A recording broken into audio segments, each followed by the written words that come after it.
Hello. Hey, you guys. Good morning. It's David here. And I get to do my daily reading.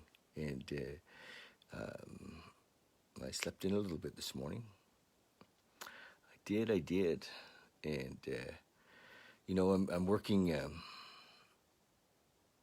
I'm working at a treatment center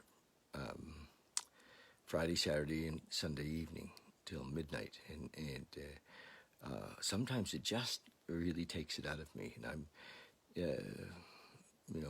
all of my spiritual teachers and pillars and people that I talk to say, wow, what an opportunity for my growth to be there. And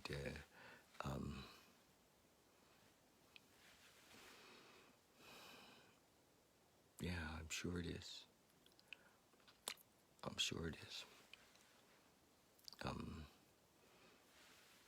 But it does kind of take it right out of me. Had a long day yesterday. And yeah, it did. It does kind of take it right out of me. So, but here I am this morning, and to share with you, to talk with you, and to maybe read from our little book, the 24-hour-a-day book. And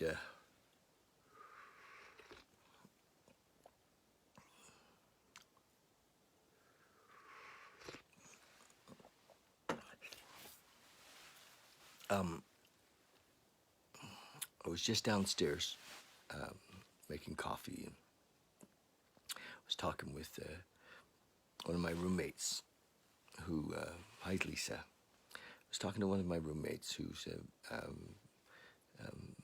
man of color, a black man who is, experiencing all of the things that are happening around us these days in relationship to the change that's coming, and the awakening that's happening. Hi, Tracy. And so we're talking a little bit about it, and on one level, it's like everything. We can see how we are all separate. On one level, we can easily look around and say, oh, you're Chinese and you're Aboriginal. And even in the Aboriginal, you're Cree and you're Blackfoot and you're Dene, and you're French and you're German and you're Jamaican and you're, we have all of these labels for this human thing that we live in, and we allow those labels to separate us. Ukrainians are like this, and Polish are like that, and we have these ideas about people, and that separate us, and ultimately we are separated right down to the individual. And when we live in that scenario, what if? And this is the big question. And what if there is no separation? And we got into this discussion a bit because our mind wants to understand, if there's only one, if we are one, and we're all part of one, we are experiencing one, how do we understand that with the mind? And the mind isn't set up, it doesn't have the software for that understanding. It can talk about it, like I am right now, but from the mind, it's not possible to conceive that we are one in an understanding way. Now, that doesn't mean that we don't use this equipment to drop into the oneness, because we do, but it's not from an understanding intellectual place. But let's back up a little bit. So we have this awareness happening right now of separation, in a bigger way. We're like, oh, I see that I have created separateness. As human beings, we've created separateness. There's black people and white people, and there's politicians, and there's police, and then there's used car salesmen. When we're always creating separateness. There's people that go to this church, or people that believe in that religion, and and that's what the mind does. It creates separateness. It's always judging, and often complaining. So it judges and complains, and we're at some level we're fucking psychotic, with our separateness,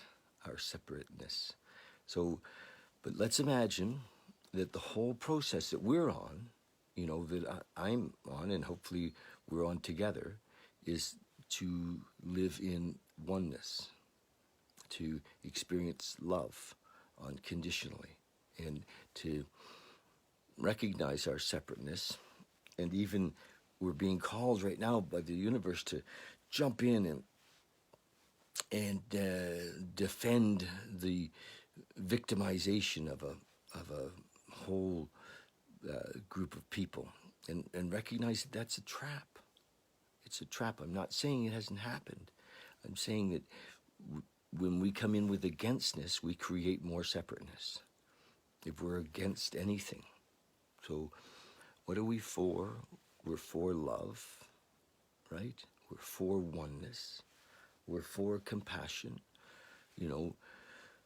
So, and it happens in everything around us. Hi, Paul, Colin, Brent, Tracy, Lisa. Thanks for coming in this morning. So the possibility is to be conscious enough to see how we separate.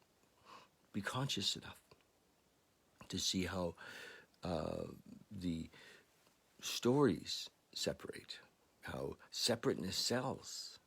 So the universe wants to talk about, not the universe, but the papers and the news wants to talk about separateness, and separateness creates need for defense.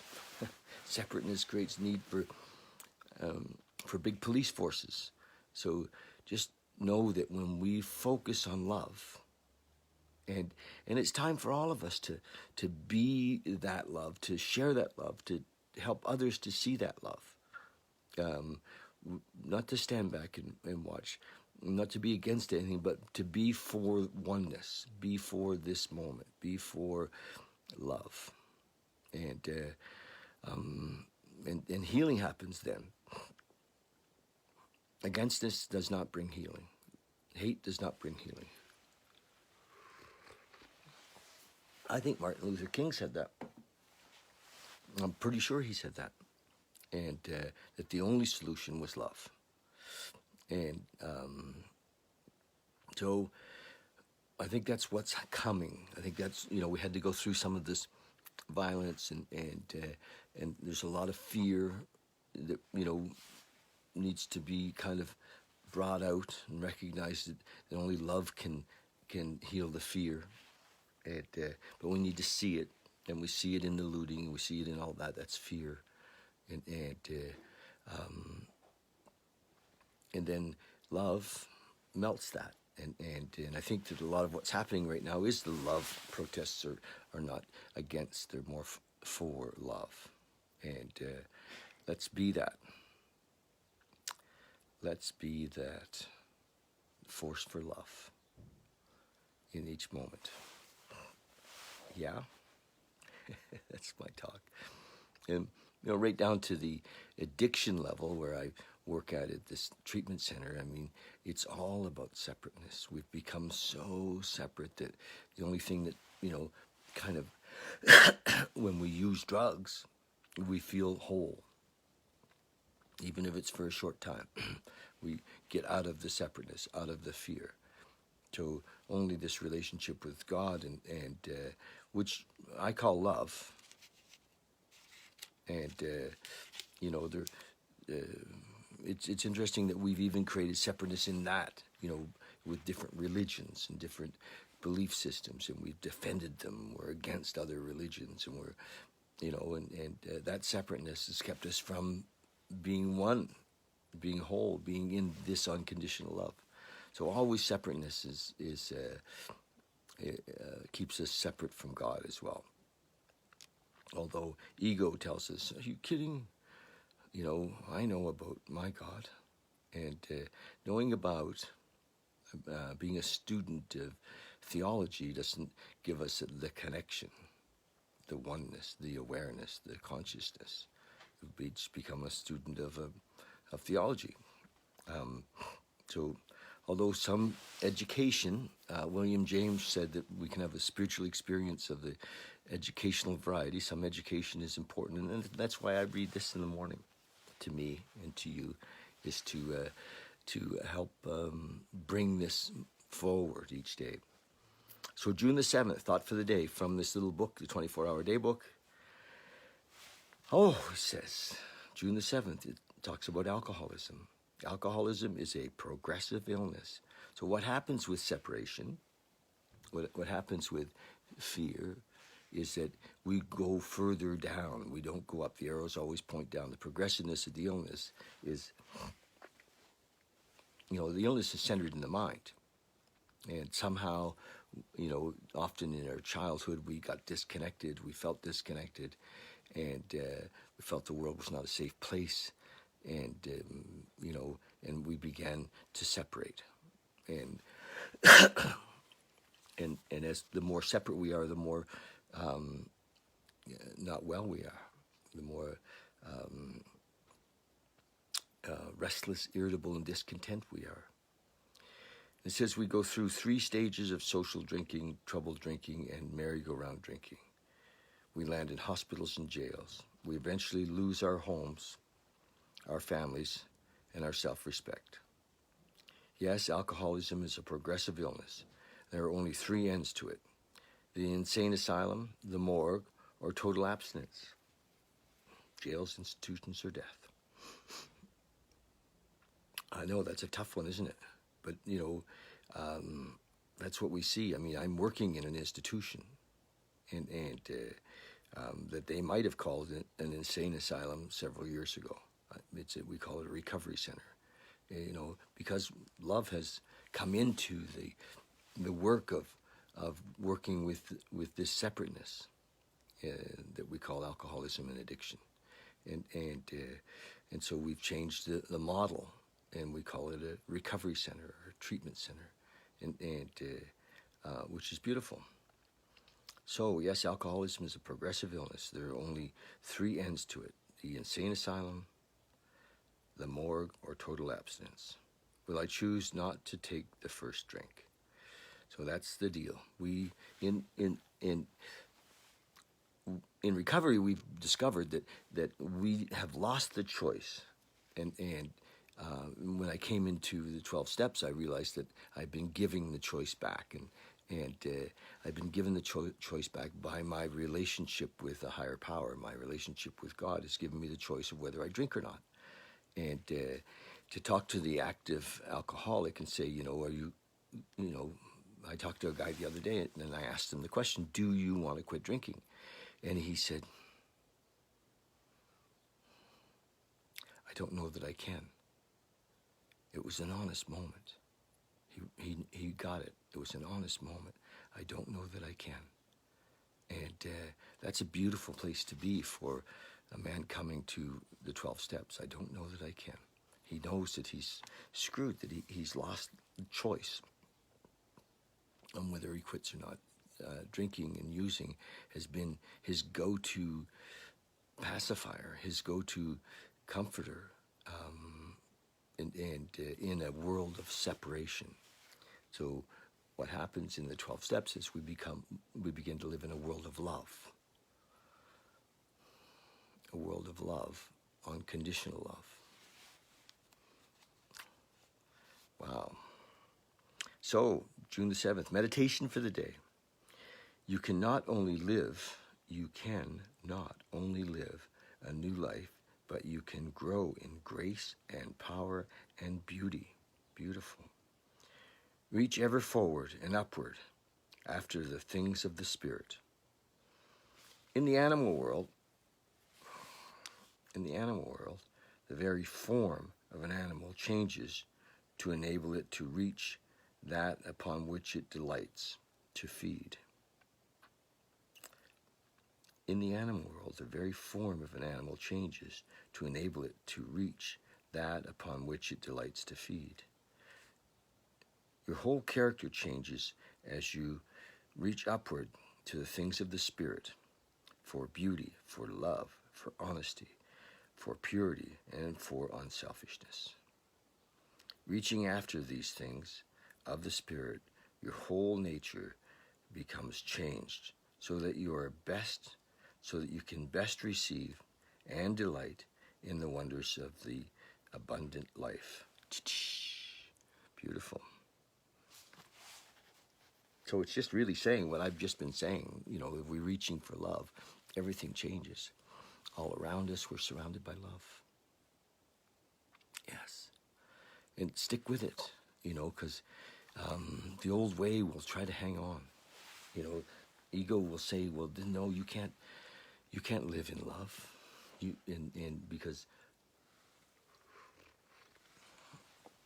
the more we surrender for love, surrender to love, in love, the less need there is for the managing of the ego attempting to manage the life, our thinking, God bless it, you know, which got us to here. But often from ego, there's fear. You know, it's based in fear. So we want to live a life based in love. And then healing happens all around us. And if we can have a whole planet living in love, and we can, but all of us have to really contribute. We all have to stand up for love. Isn't that fun? Okay, prayer for the day.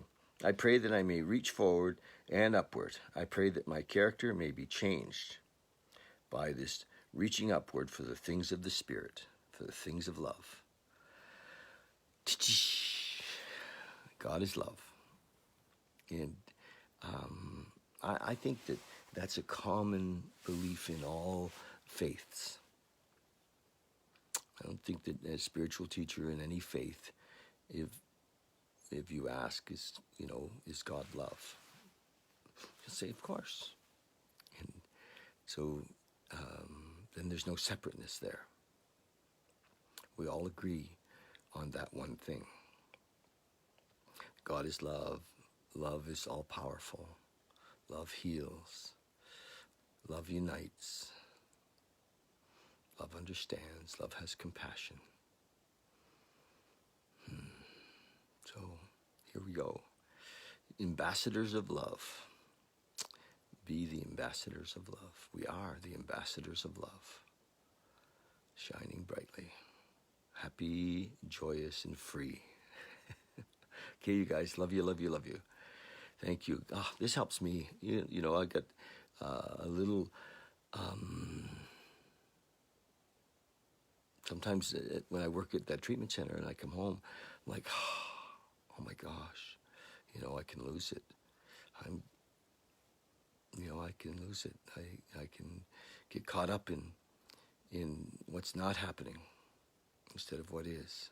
And so this helps me to recognize that we're all part of what is happening. And love is what's happening. Okay. Again, love you lots. Check out our YouTube channel, Valley and Beyond. Thanks. Love for you to subscribe there. We're having some fun building something in YouTube. Okay. Cheers. Bye.